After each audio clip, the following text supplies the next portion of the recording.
প্রিয় দর্শক, পশ্চিমবঙ্গের সমস্ত জেলায় আজকের আলুর পাইকারি দাম কত চলছে এবং এই দামগুলি বিভিন্ন বাজারের পাইকারি, মান্ডি, মডেল প্রাইস বা গড় দাম প্রতি কুইন্টাল বা 100 কেজি হিসেবে পাইকারি দাম নির্ধারণ করা হয়েছে। চলুন এক নজরে দেখে নেওয়া যাক। তো বন্ধুরা, এই ধরনের খবরগুলো পেতে অবশ্যই আমাদের চ্যানেলটিকে সাবস্ক্রাইব করে রাখুন।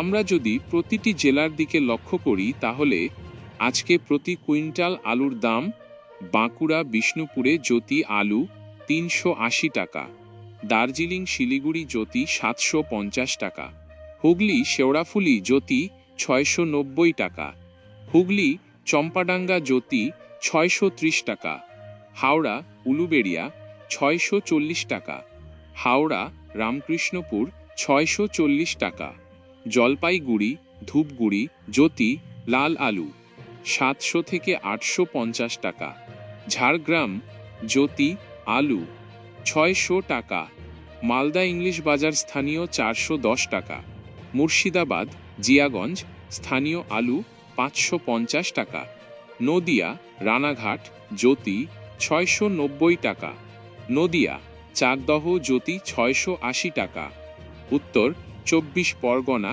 হাবড়া অন্যান্য আলু 900 টাকা, পশ্চিম মেদিনীপুর ঘাটাল জ্যোতি 730 টাকা, উত্তর দিনাজপুর ইসলামপুর স্থানীয় লোকাল 530 টাকা, কলকাতা জ্যোতি আলু 620 টাকা।